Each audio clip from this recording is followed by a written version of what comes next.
What's going on, guys, and welcome to another episode of Smash JT. Just got finished watching the Nintendo E3 Direct for 2019, and holy crap, I thought the last Nintendo Direct they did was the best one ever, but this one may have just topped it. So far in 2019, E3 has been pretty meh overall, with some big announcements coming from Microsoft and obviously Final Fantasy VII's remake from Square Enix. But outside of those big announcements, the presentations were kind of like, whatever, those games, those new systems, whatever you're doing looks pretty cool, but everything else is like, great, show me some gameplay, show me some footage. Nintendo comes in and is like, hey guys, let me just bulldoze through all the BS and give you what you want. Fantastic game experiences, incredible graphics, incredible storylines. Everything about this Direct was on par with what gamers were expecting out of a presentation. Something a lot of companies could learn from if they just paid closer attention to how Nintendo runs their Directs. Let's go over, I'm gonna my notes out here, and limited footage and cuts because I gotta get this out fast because you know how busy it is. They kicked it off with the new character, or 4 characters coming to Smash Brothers, Dragon Quest XI The Hero, and looks cool. I'm not huge into Dragon Quest, but I want to be, so something I'll definitely be looking at closely, and I'm sure fans of that series are extremely excited about it. Then they moved on to talking about Luigi's Mansion 3, and this looks like an incredibly epic experience, much bigger than Luigi's Mansion 1 or 2. This one is going to incorporate a gigantic hotel where Mario and Peach and Luigi all go into it, then something happens and Luigi's able to turn himself into goo and separate himself and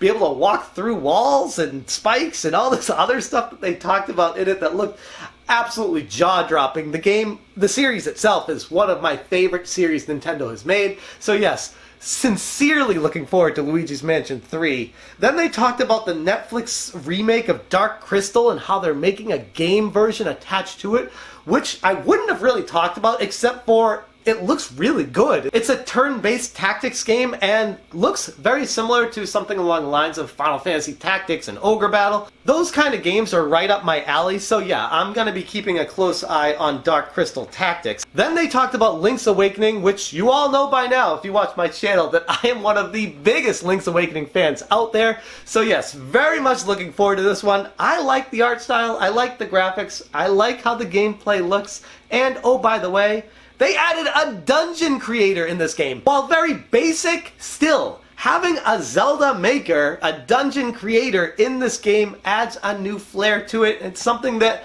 I'm very interested to see how it works out. And maybe, if it works out well enough, they'll be able to create a full-fledged Zelda maker game experience finally, officially from Nintendo. So yeah, that little announcement at the end of that, very cool, very excited about that.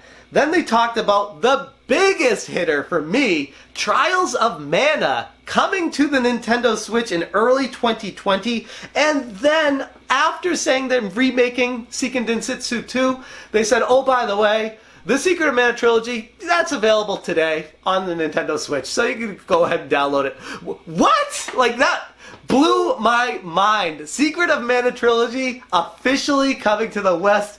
Been a long time coming. For those of us who grew up in the 90s, always wanting to play Seiken Densetsu 2, never having the chance to do so, and yeah, I'm probably mispronouncing it for all you purists out there, but yeah, very excited to play that game, looking forward to getting that later today. And then they just kind of, after that, tossed in a, oh, and The Witcher Complete is coming to the Switch. And then they moved on to like other games. I'm like, whoa, I know that was like the worst kept secret of E3 2019. Everyone and their mother knew that The Witcher 3 was coming to the Nintendo Switch. It was just a matter of being announced officially. And they officially announced it, but it was just kind of like, oh, here's some Witcher 3 footage coming to the Switch later. And yeah, next. So that was funny to me, but yes, Witcher 3 coming, that's a very big announcement, and the complete edition with all the DLC, I could only imagine how many gigs that game is going to be if you download it onto your Switch. You might need an external memory card just because the actual memory on the Switch isn't going to be enough to play the game in the first place. Crazy, crazy. Then they talked about Fire Emblem Three Houses, Resident Evil 5 and 6 coming to the Switch, No More Heroes 3, but they didn't show any gameplay for that, so it's kind of hard to get hyped for that one. Contra Rogue, which looks interesting, but weird. Like a 3D top-down shooter Contra, similar to some of the modern Contras, but with a new flair to it. Again, very weird, but interested. I'll be keeping an eye on that one to see if it's something worth playing. But then after that, they announced the Contra Collection is available later today.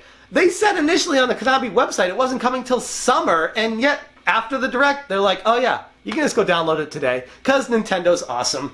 Panzer Dragoon out this winter.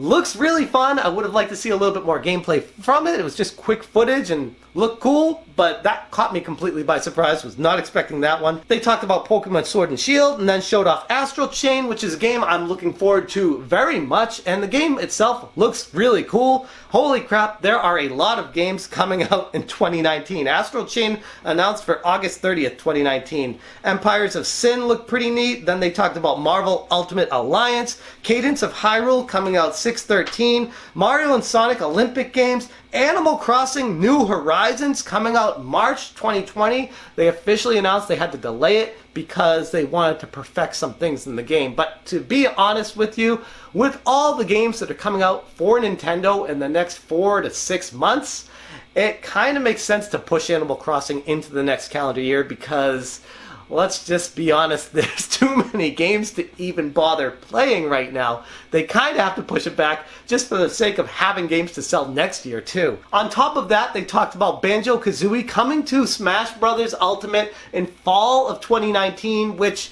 on the surface I was really hoping for, but not for the sake of just being able to play as Banjo Kazooie in Smash, but for a much deeper meaning. This is something that Rare, a company that Nintendo used to own but sold off to Microsoft, all the rights to the characters to Microsoft, and now are getting that character back on a Nintendo platform. Something I wasn't really expecting to see. I was hoping for it, but what it means is much deeper than that, because maybe Nintendo and Microsoft have a much deeper working relationship in the background. Cuphead already came to the Switch, and I wonder what the future holds for these two companies and the partnership of games that may be coming to the Switch in addition. So that in itself, Banjo-Kazooie, on the surface, really cool for Smash fans, but the much deeper meaning involved with that is more exciting to me than anything. And then they closed out the presentation with something that I was predicting. Breath of the Wild 2 is in development,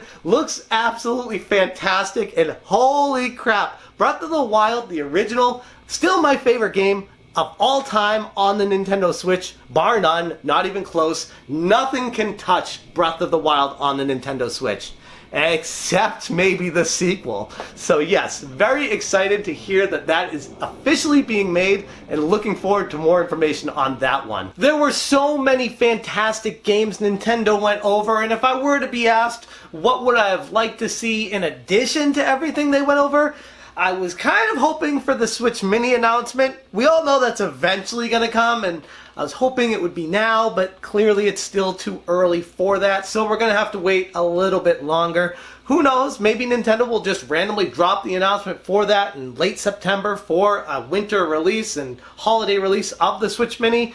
We can keep hoping that eventually we'll hear something about that, but as of right now, still all silent when it comes to a Switch revision.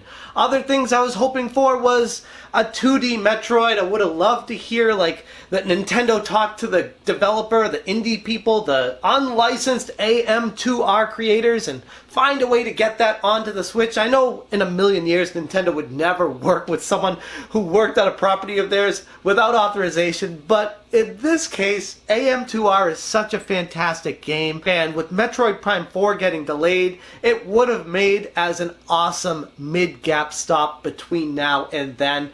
It's a game that Nintendo doesn't have to put any work into. It already works fairly flawlessly, and they could have just tossed it on the Switch. But again, Nintendo doesn't do stuff like that, so yes, these are just hopes and dreams that I was maybe wishing for happening but didn't, but that's okay because like I said, plenty of stuff to be happy about in this Nintendo Direct at E3 2019. Overall, Nintendo completely knocked this out of the park.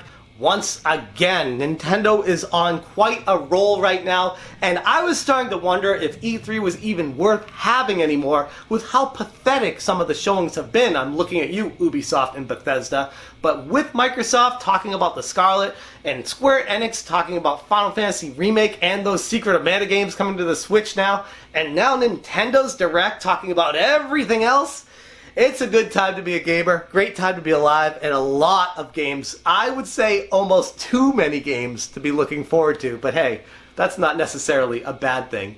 I'm going to leave it right there, guys. Thank you so much for watching, and as always, you stay smashing. Smash, J, smash,